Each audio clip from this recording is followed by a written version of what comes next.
একটা কোনো স্কুলেও হতে পারতো বা একটা কোনো বাইকেও হতে পারতো, কিন্তু অভিজিৎদা যে জায়গাটা পছন্দ করেছেন সেটা থেকে অভিজিৎদার যে একটা কি বলবো আমি সংস্কৃতি গান বাজনা সভা করতে গেলে প্রথমেই জায়গাটা খুব ইম্পর্টেন্ট, এবং সেই ব্যাপারেই অভিজিৎদা এই জায়গাটা একটা ফাইনাল করেছেন। এবং তার সাথে যেহেতু আজকে এই মূলত মেন যে আপনারা এসেছেন মানে শহরের বা শিলচর শহর বলবো না, শিলচর শহরের বাইরেরও আমাদের সুজনদা আছে এবং বাইরের অনেক কন্টেন্ট ক্রিয়েটাররা এসেছেন। আপনাদেরকে স্বাগত জানাচ্ছি আজকের এই অনুষ্ঠানে। যেটা আমাদের যারা কন্টেন্ট ক্রিয়েটার যারা সবাই এসেছেন সবাই ধন্যবাদ। এবং আমি অ্যাকচুয়ালি উনি রাজনীতি নিয়ে উনি কিছু বলবেন না, তাই আমি মনে করি আমাদের একটু দায়িত্ব ওনার জন্য কিছু বলার। তো অভিজিৎ দা উনি এইবার আমাদের শিলচর থেকে কংগ্রেসে উনি টিকিট পাবেন এবং এমএলএতে উনি প্রতিদ্বন্দ্বিতা করবেন। তো আজকে সবার সঙ্গে গেট টুগেদার করার আরেকটা উদ্দেশ্য হচ্ছে যে উনাকে যারা সবাই যারা ক্লোজলি চেনেন না আপনারা যাতে সবাই উনাকে চিনুন, এবং সামনে যে সময় ইলেকশন আসবে সবাই সঙ্গে থাকবেন ওনার জন্য, কারণ উনি এর বহুদিন থেকেই উনি সমাজসেবা করে আসছেন, শিলচরবাসীর জন্য বহু কাজ করেছেন, এবং আমরা আশা করি উনি জিতলে ভগবানের কাছে প্রার্থনা উনি জিতুক, এবং জিতলে আমাদের শিলচরের জন্য আরো ভালো ভালো কাজ করবেন। এবং আপনাদের যদি কোনো কিছু প্রশ্ন যদি থাকে, আমার তো প্রশ্ন নেই কারণ আমি বলে দিলাম অভিজিৎ হয়ে আপনাদের যদি কোনো কিছু থাকে আপনারা ডাইরেক্ট অভিজিৎ দাকে আপনারা জিজ্ঞেস করতে পারবেন, কথা বলতে পারবেন। আচ্ছা শিবানী দিদি আমাদের বলবেন কিছু। টিকিট প্রত্যাশী এবারের আমরা সবাই জানি। তো আমাদের যে বর্তমানে শিলচরের অবস্থাটা, ড্রেন বলেন, রাস্তাঘাট বলেন, বন্যা নিয়ন্ত্রণ, সব কিছু মিলে আপনার মতামতটা কি হতে পারে যদি আপনি টিকিট প্রত্যাশী হয়ে থাকেন বা বিজয়ী হন, এরপর আপনার কি করার সেটা আমি আপনার মুখ থেকে জানতে চাইব। আমি আপনাদেরকে ধন্যবাদ জানাই যে আপনারা এইভাবে শিলচরের সব কিছু ব্যাপার নিয়ে আপনারা চিন্তা করেন, শিলচরের সমস্যা নিয়ে সবসময় আপনারা আওয়াজ তোলেন। ব্যাপার হলো শিলচরে অনেক সমস্যা আছে। Silchar is the capital of Barak valley. তো শিলচরের দিকে বরাক ভ্যালি প্রত্যেক মানুষ শিলচরের দিকে চেয়ে থাকেন। যেভাবে আমরা আসামের মানুষ, আমরা গুয়াহাটির উপর একটা আমরা রাজধানী আমাদের বলতে পারি, আমাদের ক্যাপিটাল, ঠিক বরাকের ক্যাপিটালটা হচ্ছে শিলচর। কিন্তু আজকের দিনে শিলচর শহরে যেগুলো প্রধান সমস্যা হচ্ছে, বিশেষ করে আপনারা দেখবেন রাস্তাঘাটের সমস্যা আছে, ট্রাফিক সমস্যাটা খুব বেশি, কারণ ট্রাফিক সমস্যা হওয়াটা স্বাভাবিক। রাস্তাঘাটগুলো ছোট, আনপ্ল্যান সিটি, সেটার মধ্যে আপনার দিন দিন গাড়ি বাড়ছে, মানুষ জনগণ বাড়ছেন, তো স্বাভাবিক অর্থে ট্রাফিক সমস্যাটা হবেই। সঙ্গে আপনি দেখবেন যে ড্রেনের যে সমস্যাটা বলছেন, বিশেষ করে শিলচরের লাস্ট 4 to 5 years, আমি যে বিরোধী দলে আছি সেই জন্য বলিনি, হয়তো আপনার সবাই এটা উপলব্ধি করেছেন, 4-5 বছর ধরে আমরা আগেও কৃত্রিম বন্যার সম্মুখীন হয়েছি বা আমরা বড় বড় বন্যার সম্মুখীন হয়েছি। লাস্ট আমরা 2022 ইংরেজিতে আমরা বড় বন্যা পেয়েছি। বন্যাটা আমরা ধরে নিই এটা ন্যাচারাল ক্যালামিটি, হয়তো আজকে ভূমিকম্প হতে পারে, বন্যাও হতে পারে, সেটাতে অনেকেই ক্ষতিগ্রস্ত হন। কিন্তু বিগত 3-4 বছর ধরে যেভাবে সামান্য এক পশলা বৃষ্টি হলেই দেখবেন আপনি শহরের যেসব অঞ্চল আমরা ছোটবেলাতে দেখেছি, আমরা জানতাম যে বিলপার অঞ্চলে হয়তো বৃষ্টির জল বেশি জমা হয়, এখন দেখবেন আপনি যদি দেখেন নিউ শিলচর থেকে শুরু করে ওল্ড শিলচর, শিলচরে যারা নিচতলাতে বসবাস করেন প্রত্যেকে কিন্তু বর্ষার সময় প্রায় 6 মাসে কম করে হলো 20 থেকে 25 বার মানুষের ঘরে জল ঢুকে, এবং সেটাতে মানুষ এইভাবে মানে যেভাবে আর্থিক হয় ঠিক সেইভাবে আপনার জিনিসপত্র নষ্ট হয়। এবং শিলচরে প্রত্যেকটা দোকানঘর, বিশেষ করে বাড়ি ধরুন অনেকেই আজকালকে দোতলাতে বসবাস করেন, কিন্তু বিশেষ করে দোকানঘর যেগুলো আছে, এক একটা দোকানঘর ছোট ছোট যারা দোকানদার, তাদের অনেক জিনিসপত্র নষ্ট হয় এই আপনার যেটা জমা জলের অসুবিধাতে। যাদের গাড়ি আছে, আজকের দিনে প্রত্যেকের গাড়ি আছে, প্রায় সময় দেখা যায় যে গাড়িগুলা এই বৃষ্টির জল জমা হয়ে গেলে যে জল ঢুকে গেছে গাড়িগুলো নষ্ট হয়।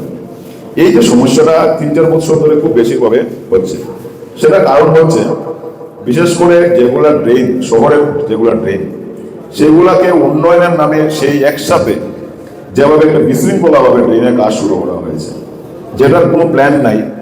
যে ড্রেনগুলা মাস্টার ড্রেনে জলটা পড়তে হবে সেটার কোনো ডাউন লাইন নাই, সেটা কোন নালাতে গিয়ে পড়বে সেই নালার সঙ্গে কোনো যোগাযোগ নেই, সবকিছু আনপ্ল্যান হতে চলছে।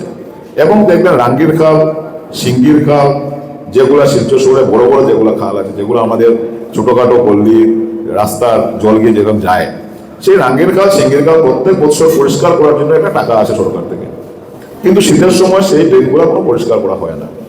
আমরা দেখেছি বিশেষ করে রাঙ্গের খালে 2022 ডিসেম্বর মাসে আমাদের আসামের মাননীয় মুখ্যমন্ত্রী এসে এখানে এই দুই দিকে আপনার এই ড্রেনের গার্ডওয়ালের জন্য এবং নালাটাকে খনন করার জন্য এখানে স্যাংশন করা হয়েছে, এবং সেটাতে সময়সীমা লেখা আছে 1 বছর, 2022 থেকে এখন 2026 ইংরেজি চলছে। এখন পর্যন্ত 40% কাজও সম্পন্ন হয়নি।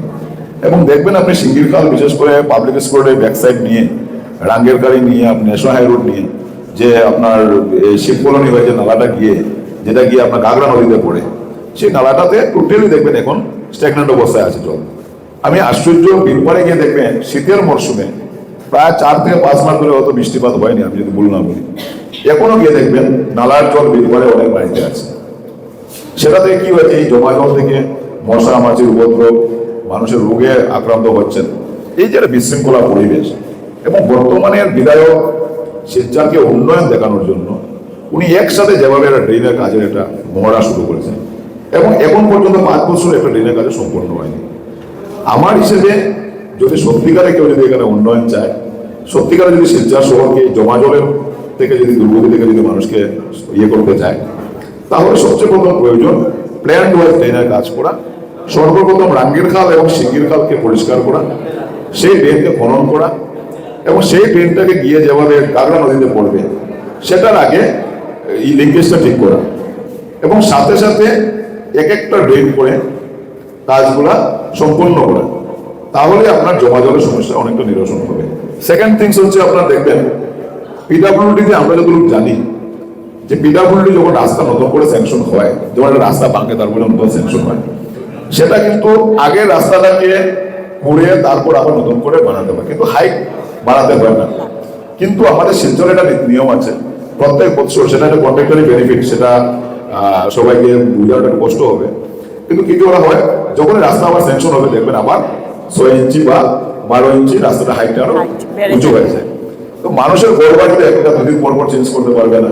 যারা আজকে 10 বছর আগে যে হাইট দিয়ে বানিয়েছেন, আজকে কি হয়েছে, রাস্তাটা উঁচু হয়ে গেছে। সোনাই রোডে আপনি দেখবেন, সোনাই রোডে রাস্তার জন্য শরৎপল্লী লিঙ্ক রোড এলাকাতে গতবার বৃষ্টির জলে মানুষ নৌকা নিয়ে চলাচল করতে হয়েছে, মানুষ বাসের ঘোড়া বানিয়ে চলাচল করতে হয়েছে। এই যে NHIDCL যে রাস্তাটা বানিয়েছেন, সেই রাস্তাটা আনপ্ল্যান্ড হতে হয়েছে। ম্যাক্সিমাম শিলচরের কাজগুলো আনপ্ল্যান্ড হতে হয়। সেটার জন্য শিলচরের মানুষের একটাই ওনাদের চিন্তাধারা থাকে, কিভাবে কাজ স্যাংশন করাবে এবং ঠিকাদারির মাধ্যমে কিভাবে সেটা এসে ঠিকাদারের পকেট পড়বে। যদি উন্নয়নের চিন্তা করা হতো, যে ফান্ড এসেছিল লাস্ট 5 ইয়ার্সে শিলচরে অনেক ড্রেনের সমস্যার সমাধান হতো, শিলচরে অনেক রাস্তার সমস্যার সমাধান হতো। এবং একসাথে দেখবেন অমৃতের প্রজেক্ট চলছে, যেটা বলা হচ্ছে যে পানীয় জলের জন্য পাইপলাইন চেঞ্জ করা হচ্ছে অমৃত প্রজেক্টের মাধ্যমে। সেই অমৃত প্রজেক্টের জন্য আজকের দিনে শিলচর টাউনের মধ্যে আমরা সবাই ওয়াটার ট্যাক্স দিই, ওয়াটার ট্যাক্স বেড়েছেও, কিন্তু শিলচর শহরে মানুষের পানীয় জলের অভাব আজকের দিনে 70% এলাকা। আমি একটা কথা বলি, মানে লাস্ট 2022 থেকে আমরা এখনো পর্যন্ত কিন্তু জল কিনে খাচ্ছি বিবেকানন্দ রোডের। প্রতিদিন আমাদের ড্রেন পানীয় জলের সাথে মিশে যায়, তো এটা একটা বিরাট ইস্যু। সোনাই রোডে সেম অবস্থা, প্রত্যেকটা এলাকা। মিউনিসিপ্যালিটি মানে কি করছে? এবং সবচেয়ে বড় কথা হচ্ছে আমাদের শিলচর পৌরসভাটা 138 বছরের পুরনো পৌরসভা। সেই পৌরসভাটা আজকে আমরা জানি যেটা পৌর নির্বাচিত একটা বোর্ড হয়, যে দলেরই হোক, যখন একটা পৌর নির্বাচিত বোর্ড থাকে তখন প্রত্যেকটা ওয়ার্ডে একজন রিপ্রেজেন্টেটিভ থাকে। সে আবারও ভোটের জেতার জন্য হোক, তার রাজনৈতিক উদ্দেশ্যে হোক, সে চায় যে তার ওয়ার্ডের কিছুটা হলেও উন্নয়ন করবে। কিন্তু লাস্ট 6 ইয়ার্স ধরে শিলচরে আমরা শুনেছি যে বোর্ড থেকে এটাকে পৌর কর্পোরেশন উন্নত করা হয়েছে। সেই উন্নয়নের নামে আজকে 6 বছর ধরে কোনো নির্বাচন হচ্ছে না। কিন্তু আমাদের সাথে একসাথে ডিব্রুগড় এবং শিলচর দুইটাই একসাথে পৌর কর্পোরেশনে উন্নয়ন করা হয়েছে। কিন্তু ডিব্রুগড়ে সাথে সাথে পৌর নির্বাচন হয়েছে এবং পৌর কর্পোরেশনের উন্নয়ন করার পর সেটাকে আবার পৌর কর্পোরেশন নির্বাচন করা হয়েছে। কিন্তু আমাদের এখানে দেখা যায় সেই একটা অজুহাত দেখিয়ে, পৌর কর্পোরেশনের অজুহাত দেখিয়ে আজকে 6 বছর ধরে নির্বাচন হচ্ছে না। বিনা নির্বাচিত বোর্ডের, বিনা আপনার পৌর বোর্ড মিটিং ছাড়া মিউনিসিপ্যালিটির টাকা কোথায় যাচ্ছে সেটাও কিন্তু আমরা শহরবাসী কেউ জানি না। আমরা কিন্তু মাসে মাসে দেই, কিন্তু আমরা তার থেকে কিন্তু আমরা কোনো কিছু জানি না যে আমাদের যে টাকা, সেই টাকাটা উন্নয়নের নামে কোথায় খরচ হচ্ছে। অনেক আমরা আন্দোলন করেছি পৌরসভা নির্বাচনের জন্য। ব্যক্তিগতভাবে আমি কংগ্রেস সভাপতি ছিলাম, অনেক সময় আমরা আন্দোলন করেছি, পৌরসভা ঘেরাও করেছি, মুখ্যমন্ত্রীর কাছে আমরা স্মারকলিপি দিয়েছি, ডিসিকে আমরা অনেকবার অনুরোধ করেছি, কিন্তু আজকে পর্যন্ত সেটা করানো হয়নি। কেন করাচ্ছে না সরকার পক্ষই জানে। আমরা বারবার আন্দোলন করার পরও পৌরসভা নির্বাচনটা কেন হচ্ছে না? পৌরসভা নির্বাচনটা হলে কিন্তু আমরা শিলচরবাসী অনেকটা সুবিধা পাতাম। কিন্তু আজকে বিবেকানন্দের রাস্তা দেখবেন আপনি, বিবেকানন্দ এই বিবেকানন্দ রোডে আজকে 8 বছর ধরে ড্রেনের কাজ চলছে। এখন পর্যন্ত 30% কাজ আরো বাকি, 70% কাজ এখনো কমপ্লিট হয়নি, 10 কালভার্টের কাজ এখনো কমপ্লিট হয়নি। সেটা নিয়ে পিডব্লিউডিকে অনেকবার ঘেরাও করেছে। পিডব্লিউডি বলে কন্ট্রাক্টর ঠিকাদার ওনার কথা শুনে না। বর্তমানে এমনভাবে সরকার চলছে যে সমালোচনা করার কোনো উপায় নেই। যে পিডব্লিউডি ডিপার্টমেন্ট বলছে, কর্তৃপক্ষ বলছে যে ওনাদের কথা ঠিকাদার শুনে না। বর্তমান বিধায়ক বলছেন সেটা আমার সময় না, আমার আগের বিধায়কের সঙ্গে কাজ ছিল। ওনাদের দলেরই বিধায়ক ছিলেন, কিন্তু দায়িত্ব উনি নিতে চান না। তো ওনাদের রেশারেশির জন্য আমরা জনগণ আজকের দিনে কষ্ট পাচ্ছি। আর যখনই মানে বৃষ্টি প্রচন্ড হয়, রাস্তার জল, আর যে ড্রেন গুলা যে বানানো হয়েছে সেই ড্রেন গুলা কিন্তু মানুষ তখন গাড়ি বলেন, সাইকেল বলেন, স্কুটি বলেন, ড্রেনের উপর দিকে যায়, কিন্তু জল যায় না। তার মানে প্রপার ড্রেনেজ সিস্টেম দেখুন, এটার মধ্যে টেকনিক্যালি তার মধ্যে মানুষ মানে লোকে বলে যে তোমাদের মানে আমরা মানুষ খারাপ, রাস্তায় আবর্জনা ফেলা হয়, এর জন্য ড্রেন বন্ধ হয়ে যায়। কিন্তু সেটা তো নয়, আমরা তো প্রতি মাসে মাসে আমরা ঘর থেকে গার্বেজ দিয়ে যাচ্ছি, কালেকশন দিয়ে যাচ্ছি। শহরবাসী উন্নয়নের জন্য কিছুটা মানে পাওয়ার জন্য, সুস্থ পরিবেশের জন্য যেভাবে শহরবাসী আজকের দিনে উন্নয়নের কাজে যেভাবে সমর্থন জানিয়ে যাচ্ছেন, যেভাবে সহযোগিতা করছেন, সেটা মানে আমার মনে হয় না অন্য কোনো জায়গাতে এইভাবে। আমরা দেখেছি গতবার চৌরঙ্গিতে ড্রেনের কাজ চলছে, একটা মরদেহ নিয়ে বের করা যাচ্ছে না, তারপরে কিন্তু মানুষ চোখ বুঝে সহ্য করছেন এবং রাস্তাটা বলছেন যে একবারে ভালোভাবে আমার ড্রেনের কাজটা হোক। অনেকের বাড়ির দেওয়াল ভাঙা হয়েছে, বাউন্ডারি ওয়াল ভাঙা হয়েছে, কিন্তু মানুষ স্বতঃস্ফূর্তভাবে সেটাকে কিন্তু সমর্থন জানিয়েছে। তারপরে যে মানুষের যে ইচ্ছা, যা আমার একবারে যাতে শুরু হবে, আমরা যাতে ভালো একটা ড্রেন পাবো, আমরা যাতে আমাদের ঘরের জলটা যাবে, আমরা যাতে কৃত্রিম বন্যায় আমরা যাতে কষ্ট না পাই, সেই যে ইচ্ছাটুকু কিন্তু মানুষের থেকেই গেছে। আমরা কিন্তু চাইবো এবার একটু আলাদা চেঞ্জেসটা আসুক। তো আপনারা যদি এইবার আসেন আমাদের জনগণের জন্য কি করবেন? শিলচরবাসীকে একটাই বলতে পারবো যে আজকে আমাকে যদি সবাই আশীর্বাদ করেন, আমি যদি বিজয়ী হই, তাহলে যে একবারে যে শিলচরের বিধায়ক হিসেবে যে আমি শিলচর শহরকে একবারে সোনা দিয়ে হবে না, সেটা আমি নির্বাচনের প্রাককালে আমি এই ধরনের কোনো মানুষকে প্রলোভন দিতেও চাই না। কিন্তু একটা ফ্যাক্ট যে শিলচর শহরে আজকে যে মানুষ কৃত্রিম বন্যার যে অসুবিধার সম্মুখীন হচ্ছে, যদি আমি নির্বাচিত হওয়ার পর 6 মাসের ভিতরে সেটা আমি সমাধান করতে পারবো, সেই আইডিয়াটুকু আমার কাছে আছে। ট্রাফিক সমস্যার সমাধান হবে। ট্রাফিক সমস্যার সমাধান আজকে একটা কথা বলছি, অত জিনিসটা বিতর্কিত হবে, শিলচরবাসী অনেকে আমার খারাপ পাবে, কিন্তু উড়ালপুলটা কিন্তু ট্রাফিক সমস্যার সমাধান হবে না। ট্রাফিক সমস্যার স্থায়ী সমাধান করতে গেলে কিন্তু এই উড়ালপুল যেটা বানানোর যে প্রকল্পটা চলছে, যেটা নিয়ে আমরা আজকে 3 বছর ধরে উড়ালপুলের কাহিনীটা শুনছি, কিন্তু যদি সত্যিকার এটা বাস্তব হয়, কিন্তু শিলচর শহরে ট্রাফিক সমস্যার সমাধান হবে না।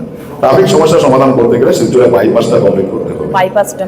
শিলচর শহরের আরো বাইপাসের সাথে আমার কানেক্টিভিটি আরো বাড়াতে হবে। টাউনটাকে এক্সপান্ড করতে হবে। শহর থেকে বড় বড় মল বা আজকে যেগুলা আমার সরকারি অফিসগুলো আছে সেগুলোকে শহরের বাইরে নিতে হবে, তাহলে কি ট্রাফিক সমস্যা যেহেতু পার্কিং এর ব্যবস্থা নেই আমাদের শহরে। আজকে যে উড়ালপুলটা আমরা সবাই স্বপ্ন দেখছি যে উড়ালপুলটা হলে আমরা শহরবাসী খুব একটা স্বস্তি পাবো বা আমরা ট্রাফিক সমস্যার সমাধান হবে, আমার মনে হয় না সেই উড়ালপুলে যে শিলচর শহরে খুব একটা ট্রাফিক সমস্যার সমাধান হবে। উড়ালপুলটার একটা হচ্ছে নির্বাচনী ললিপপ। আমি এই জন্য ললিপপ বলবো, 2022 ইংরেজিতে শিলচরের ক্যাবিনেট মিটিং হয়েছিল এবং সেই ক্যাবিনেট মিটিংয়ে 2টা প্রস্তাব নেওয়া ছিল, 2টা উড়ালপুল হবে শিলচরে। 3 বছর যাওয়ার পর মুখ্যমন্ত্রী এসে বলছে যদি জনগণ চান তাহলে হবে। আমার একটা প্রশ্ন, এই রাজ্যেরই কিন্তু মুখ্যমন্ত্রী হেমন্ত বিশ্ব শর্মা, আমরা দেখি যখন গুয়াহাটিতে যাই, প্রত্যেকবার গেলেই দেখি নতুন করে একটা উড়ালপুল কাজ শুরু হচ্ছে। তো আপনি দেখবেন গুয়াহাটিতে হয়তো বছরে একটা উড়ালপুল নতুন করে করা হয়, বছরে বলেন কি আরো কম দিনে, অনেক কম দিনে। সেটাতে আপনারা কোনোদিন কি শুনেছেন? আমরা তো গুয়াহাটিতে অনেক যাই, আমি তো শুনিনি যে সেখানে জনগণের মতামত নিয়ে জনগণ চাইলে যে হয় উড়ালপুলটা, সেটা একদমই না। বরাকের ক্ষেত্রে কেন পারতো? বরাকের সাথে কেন এইভাবে বারবার আমাদেরকে ললিপপ দেওয়া হয়? আমরা কি অশিক্ষিত? আমরা কি জঙ্গলে থাকি না? আমরা কি কিছু বুঝি না? সেটা তো নয়। বরাকের ক্ষেত্রে আসলে মুখ্যমন্ত্রী একবার এক একটা কথা বলেন। একবার বলেন সামনের মাসে হয়ে যাবে। মুখ্যমন্ত্রী নিজে একজন আসাম রাজ্যের প্রধান হয়ে উনি নিজে এসে বলেছিলেন যে 2024 সেপ্টেম্বরে পৌরসভা নির্বাচন হবে, তারপর বলেছিলেন দুর্গাপূজার পরে হবে। এইভাবে আজকে 1 বছর ধরে মুখ্যমন্ত্রী বারবার এসে আমাদেরকে দিচ্ছেন, এশিওর দিচ্ছেন, কিন্তু আমরা বাস্তবে হচ্ছে না। সেই ফ্লাইওভারটাকে বারবার মুখ্যমন্ত্রী বলছেন যে যদি পাবলিক চায় তাহলে আবার শুনেছি এখন প্রধানমন্ত্রী এসে 14 তারিখ করবেন ওপেনিং, 16 তারিখ বা 15 তারিখে হয়তো নির্বাচন ঘোষণা হবে, ঠিক একদিন আগে সেটা শিলান্যাস হবে। শিলান্যাস হবে। সেটা সবাই বুঝতে পারে জনগণ যেটা শিলান্যাসই থাকবে। কেন এতদিন 3 বছর ধরে কেন করা হলো না? কেন এটা স্যাংশন হয়েছে, বাজেটে টাকা দেওয়া হয়েছে, 700 কোটি টাকা ধার্য করা হয়েছে, কেন এতদিন ধরে করা হলো না? যদি উড়ালপুর করার ইচ্ছে ছিল বা শহরবাসী, যেহেতু আমরা খুব আনন্দিত, আমরা দেখি ফেসবুকে সোশ্যাল মিডিয়া সবাই যে আমাদের শিলচরে উড়ালপুর হবে, আমরাও চাই ভালো উন্নয়ন, স্মার্ট সিটি হবে। কোথায় গেল স্মার্ট সিটি, কোথায় গেল উড়ালপুর? কেন আজকে আবার নির্বাচন আসার আগে শিলান্যাস হচ্ছে? কেন 3 বছর আজকে কমপ্লিট হওয়ার কথা ছিল? আজকে শিববাড়ি রোডে এলিভেটেড করিডোর আজকে 3 বছরে এখন পর্যন্ত 2টা কোটি হয়নি, কমপ্লিট হয়নি, 2টা কোটি হয়নি। আপনি কি ভালোভাবে দেখবেন? তো কেন আমাদেরকে শুধু শিলান্যাস করে শুধু আশা দেওয়া হয়? বরাকবাসীর ক্ষেত্রে কেন এটা পার্থক্য হয়? বরাকবাসীকে কেন আমাদেরকে আলাদাভাবে দেখা হয়? আমার প্রশ্নটা এই জায়গাতে। এবং আমি এটা বলবো, যদি আমাকে জনগণ আশীর্বাদ দেন, সরকার যদি হয় বা যদি বিরোধী দলও থাকে, যদি অন্য গুয়াহাটিতে যেটুকু উন্নয়ন হবে সেই অনুযায়ী কিন্তু শিলচরে উন্নয়ন করতে হবে। থাকবো, আপনারা সাথে থাকবেন, জনগণের সাথে থাকবেন। প্রয়োজন হয়ে আমি রাস্তায় নামতে, বিধায়কের রাস্তায় নামবো এবং এই 2 লাখ মানুষের প্রতিনিধি হয়ে, এই 2 লাখ মানুষের আশীর্বাদ নিয়ে আবার যদি দিশপুরকে লড়াই করতে হয়, যদি তাদের বিধায়ক পদ ছাড়তে হয়, তাদের প্রশ্ন। অসংখ্য ধন্যবাদ আপনাকে। এতটুকু সুন্দরভাবে আমরা বললাম, আমাদের বরাকবাসীর উন্নয়নের জন্য আমরা একদম বেছে নেব আমাদের শ্রীযুক্ত অভিজিৎ পাল মহাশয়কে। তো সবাই দেখুন শিবানী এক্সপ্লোরার ইউটিউব চ্যানেল, আর আমাদের বরাকের যেন উন্নত হয়। প্রত্যেক বছর আমরা বন্যায় কিন্তু আমরা ভুক্তভোগী, প্রত্যেক বছর যে কোনো জায়গায় আমরা, তো এটার সলিউশন প্রপার ড্রেনেজ সিস্টেম ওনার জানা আছে, কিভাবে করলে প্রপার ড্রেনেজে আমরা জলটা যাবে, সবকিছু ওনার প্রকল্পের মধ্যে আছে। তো আপনারা অবশ্যই সাপোর্ট করুন অভিজিৎ পাল মহাশয়কে। হ্যাঁ হ্যাঁ শিওর। এখন জাস্ট গ্র্যাজুয়েট হয়েছে, তাদের ভবিষ্যৎ সামনে, এমপ্লয়মেন্ট নিয়ে আপনি কি কি প্রকল্প আনতে পারবেন যেটা কি সবাই এখানে হোম টাউনে কাজ করতে পারে? কেন কি হাজার হাজার স্টুডেন্ট এবং হাজার হাজার স্টুডেন্টসরাই পাস আউট হওয়ার পরেই বাইরে চলে যাচ্ছে। তো আপনার কাছে কি তেমন কোনো প্রকল্প আছে যেটা কি এটলিস্ট এখানে থেকে, হোম টাউনে থেকে যারা ছোটখাটো একটা আর্নিং, বেসিক একটা আর্ন করতে পারে? খুব সুন্দর প্রশ্ন, কারণ আমাদের আজকের দিনে সবচেয়ে বড় একটা সমস্যা হচ্ছে বেকার সমস্যা। এবং বিশেষ করে বরাক উপত্যকার ছেলেমেয়েরা, আমরা একটু শিক্ষা নিয়েই আমরা সবাই যখন বাইরে যেতে বাধ্য হই, সবাই যে আমরা আনন্দে যাই সেটা নয়, কেন আমাদের এখানে কোনো আর্নিং সোর্স নেই। তো আমরা সবাই ব্যাঙ্গালোর, আমরা এখানে গিয়েও কিন্তু অনেক ছোটো ছোটো জব করি, যেটা দিয়ে আমাদের ব্যাঙ্গালোরে অনেক ছেলেমেয়েরা সেটা থাকেন যে তাদের পক্ষে রোজগার করে কোনো সেভিংস করার মতো ক্ষমতা থাকে না। তো তারপরে রোজগারের জন্য ব্যাঙ্গালোর চলে যান, অনেকে গুয়াহাটি গিয়ে কাজ করেন, বিভিন্ন জায়গায় গিয়ে কাজ করেন। কিন্তু আজকে বরাক উপত্যকা যে দেখেন, বরাক উপত্যকা ট্যালেন্টের দিকে যে দেখেন, বরাক উপত্যকা থেকে অনেক সায়েন্টিস্ট বের হয়েছে যারা আজকে বিশ্বের বুকে নিজেকে বরাক উপত্যকা পরিচিতি দিয়েছে। আজকে বরাক উপত্যকা থেকে অনেক ভালো আর্টিস্ট বেরিয়েছে, বরাক উপত্যকা থেকে অনেক সিঙ্গার বেরিয়েছে, বরাক উপত্যকাতে সব ধরনের কিন্তু ক্ষমতাবান ছেলেমেয়েরা আছেন। কিন্তু আমাদের সেই অনুযায়ী ইনফ্রাস্ট্রাকচার নেই। এবং সবচেয়ে একটা বড় কথা আশ্চর্যের ব্যাপার, অনেকে কিন্তু প্রশ্ন করে যে 70 বছর কংগ্রেসে কি করেছিল। আমরা যখন ফেসবুকে দেই তো কিছুটা ফেক অ্যাকাউন্ট দিয়েও কোনো সময় লেখা হয়, হ্যাঁ, বা কোনো সময় মনে হয় যে কংগ্রেসে 70 বছর কি করেছিল। সেটা সত্যি হয়তো 70 বছরে আরো উন্নয়ন করার কথা ছিল, কিন্তু বরাকে যতটুকু উন্নয়ন হয়েছে সেই 70 বছরের অবদান। এটা নিশ্চয়ই আপনারা যারা মানে ইয়াং জেনারেশন আছেন, আপনারা এটা মানবেন যে এনআইটি থেকে শুরু করে বলুন, আসাম ইউনিভার্সিটি বলুন, মেডিকেল কলেজ বলুন, পেপার মিল বলুন, হিন্দুস্তান পেপার মিল বলুন, সুগার মিলও ছিল একটা সময়, নেট্রি বলুন, যা কিছু ইনফ্রাস্ট্রাকচার হয়েছে সে কিন্তু কংগ্রেস আমলে হয়েছিল। হয়তো আমরা তখনও কিন্তু তুলনামূলকভাবে হয়তো একটু পিছিয়ে ছিলাম আসামে, এটা সত্য কথার মধ্যে কোনো ইয়ে নেই যে আমরা যেভাবে গুয়াহাটি উন্নয়ন হয়েছে সেই অনুযায়ী হয়তো বরাক উপত্যকা উন্নয়ন হয়নি।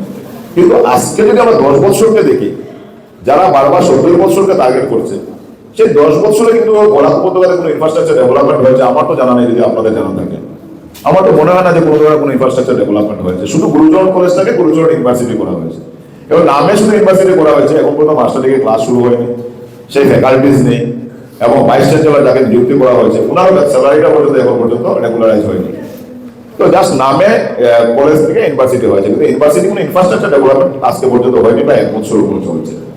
তো এই 10 বছরে আমরা দেখিনি, কিন্তু আমরা এটা দেখেছি যে হিন্দুস্তান পেপার মিল যেটা ছিল, যেখানে প্রায় 400 থেকে 500 ছেলেমেয়েরা এখানে এমপ্লয়েড ছিলেন বা ওদের ফ্যামিলিরা এখানে ছিল, কিন্তু আজকে এই হিন্দুস্তান পেপার মিলটা বন্ধ হওয়ার জন্য আজকে এরাও বেকার হয়েছে। অনেকে সুসাইড করেছেন, অনেকে অনেক গ্রাজুয়েটের টাকা ছিল, অনেক কিছু ছিল, যারা আজকে সুসাইড করতে বাধ্য হয়েছে। এবং কংগ্রেস আমলে আরেকটা জিনিস ছিল, আপনারা দেখবেন বিশেষ করে অফিস আদালতে গেলে 3rd গ্রেড এবং 4th গ্রেড সেটাকে প্রেফারেন্স দেওয়া হতো উইদিন দ্য ডিস্ট্রিক্ট। সেটা একটা অঘোষিত একটা মানে ইয়ে ছিল, একটা কি বলবো মানে জাস্ট মানে এটা ধরুন অঘোষিত একটা ম্যান্ডেট ছিল এটা, যে 3rd গ্রেড এবং 4th গ্রেডকে আমরা সাধারণত শিলচরের ছেলেমেয়েরা শিলচরে অফিস আদালতে চাকরি পেয়েছিল, করিমগঞ্জে ছেলেমেয়েরা করিমগঞ্জে চাকরি পেয়েছিল, হাইলাকান্দি ছেলেমেয়েরা হাইলাকান্দি চাকরি পেয়েছিল। আজকে যদি আপনি কোনো অফিসে যান, স্কুলে যান, পিওনের চাকরি দেখবেন কত আপার আসাম থেকে কেউ এসছেন। আপনি যে কোনো ডিপার্টমেন্টে গেলে দেখবেন 3rd গ্রেড 4th গ্রেডে পোস্ট হলো আপার আসাম, লোয়ার আসাম থেকে অনেক মানুষ এসে এখানে চাকরি করে, মিডিল আসাম থেকে এসে চাকরি করে। আমরা সেটা বিপক্ষে না, আমরা যে অসমিয়া বা আসামের সাথে আমরা যে নিজেকে ডিফারেন্স করছি তা না, কিন্তু আমাদের ছেলেমেয়েরা কোথায় যাবে? আজকে মুখ্যমন্ত্রী বলছেন যে লাস্ট 5 ইয়ার্সে 1.5 লক্ষ চাকরি হয়েছে, ওনার নির্বাচনী ইস্তাহারে ছিল বছরে 1 লক্ষ চাকরি হবে, দ্যাট মিনস 5 বছরে 5 লক্ষ হওয়ার কথা ছিল। যাই হোক 5 বছর পরে 1.5 লাখ চাকরি দিয়েছে। কিন্তু সেই 1.5 লাখের মধ্যে আমি আপনাদের মানে চ্যালেঞ্জ করে বলতে পারবো যে 2% ছেলেমেয়েরা কিন্তু বরাক উপত্যকার চাকরি পায়নি। কিন্তু রেশিও অনুযায়ী দেখি আমরা, যদি আমরা জনসংখ্যা হিসেবে যদি দেখি পপুলেশন হিসেবে, তাহলে কিন্তু আমরা 10%-এর উপরে চাকরি পাওয়ার কথা ছিল। 30 লক্ষ মানে ইয়ে আছে পপুলেশন, তার মধ্যে কিন্তু আমরা বরাক উপত্যকাতে 40 লাখ অ্যাবাউট। তো আপনি সেই হিসেবে যদি দেখুন 12-30% ছেলেমেয়েরা চাকরি পাওয়ার কথা ছিল, কিন্তু আমাদের এখানে 2% ছেলেমেয়েরা চাকরি পায়নি। তো আমি আপনার একটা কথা বলতে পারবো, কংগ্রেস যদি ক্ষমতায় আসে বা যদি আমি নির্বাচিত হয়ে যাই, অ্যাটলিস্ট আমার কাছাড় জেলার ছেলেমেয়েরা কিন্তু কাছাড় জেলা 3rd গ্রেড এবং 4th গ্রেডে পাবে। এটা আমি অ্যাসিওর করতে পারি যে আবারও কিন্তু আমাদের ছেলেমেয়েরা এখানে যে 3rd গ্রেড 4th গ্রেডে যে ভ্যাকেন্ট হবে সেটা কিন্তু আমাদের এখানে ছেলেমেয়েরা পাবে। কিন্তু স্থানীয় বেসরকারি হোটেল আমাদের এখানে ঘোষণা দিয়েছেন ইতিমধ্যে। যাই হোক, এটা 5 স্টার হোটেল তো আসবে, 5 স্টার হোটেল এটা দিয়েছেন। আমি আশা করবো এই 5 স্টার হোটেলে যদি আমাদের শিলচরের ছেলেমেয়েরা যে চাকরি পায়, তাও আমরা উপকৃত হবো, যে এখানে হয়তো কিছুটা 100-150 ছেলেমেয়েরা চাকরি পাবে। কিন্তু আমার মনে হয় না সেটাও পাবে বলে, এখানে তখন হোটেল ম্যানেজমেন্ট পাস করা লাগবে, সেটা হয়তো যে কোম্পানি আসছে সেই কোম্পানি ওনারা অন্য জায়গা থেকে সেই ইমপ্রুভমেন্ট দেবেন। আমাদের দাবি থাকবে, এবং যদি নির্বাচন খুব আসন্ন, যদি আমাকে মানুষ আশীর্বাদ দেয়, তাহলে কিন্তু শিলচর শহরে যদি কোনো বেসরকারি সংস্থা এসে যদি এখানে স্থাপন করা হয়, তাহলে কিন্তু ফার্স্ট প্রায়োরিটি থাকবে যে কোনো সংস্থা হোক, আমাদের এখানে ছেলে মেয়েদেরকে কিন্তু 80% রিক্রুটমেন্ট দিতে হবে। লক্ষ্য করেছি সেটা হচ্ছে বরাকভ্যালিতে বা শিলচরে 10 টাকার কয়েন কেউ একসেপ্ট করতে চায় না, ঠিক আছে? তো এটা যদিও ব্যান নয়, 10 টাকার কয়েনটা একদমই আমাদের আইনত আমরা অ্যাক্সেস করতেই পারি, এখনো সেটা ব্যান হয়নি।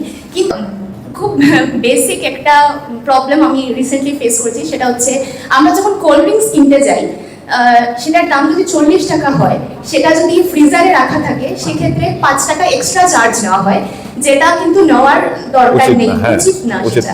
আমাদের সেই যেটা প্রিন্ট প্রাইস সেটাই নেওয়া দরকার। তো কিন্তু জিজ্ঞেস করলে, প্রশ্ন করলে এটাই উত্তর পাওয়া যায় যে ফ্রিজিং এর চার্জ নেওয়া হচ্ছে, কিন্তু সেটাও আইনত দণ্ডনীয়।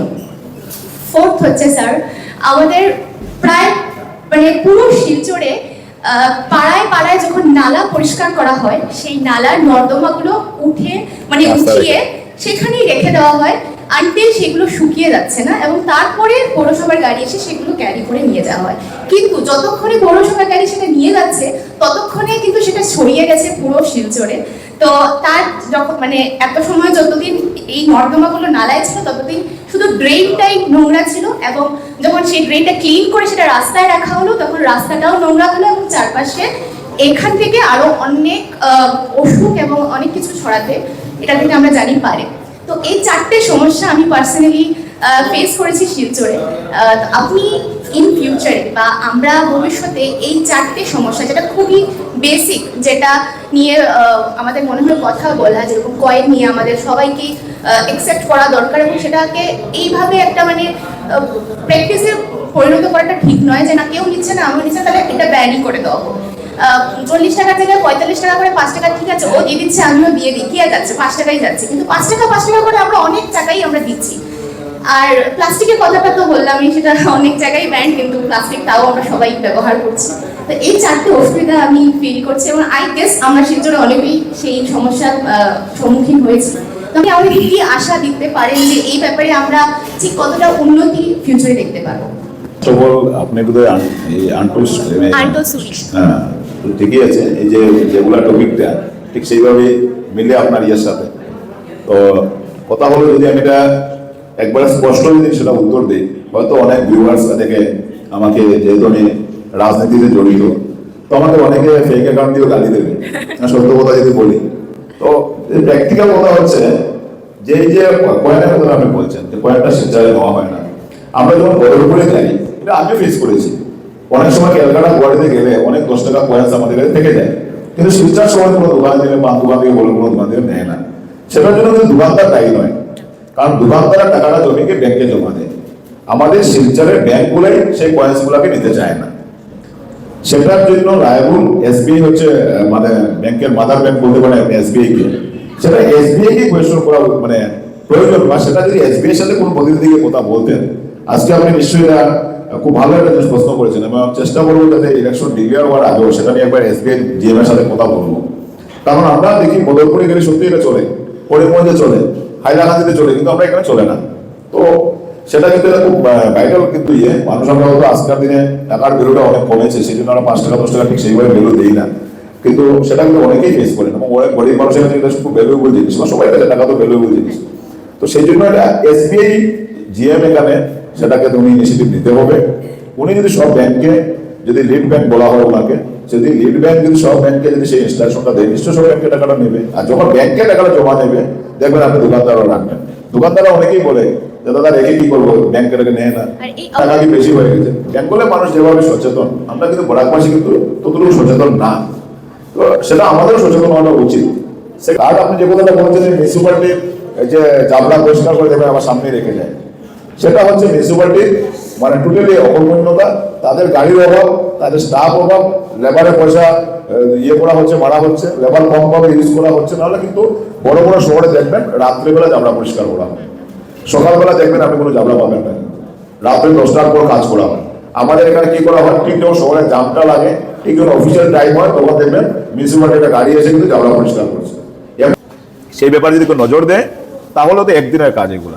আপনি যে 4টা পয়েন্ট বলেছেন, যদি কোনো স্থানীয় জনপ্রতিনিধি ইচ্ছে করেন তাহলেও তো একদিন এটা সম্ভব সেটাকে বন্ধ করা, কিন্তু সেই দিকে সবাই উদাসীন।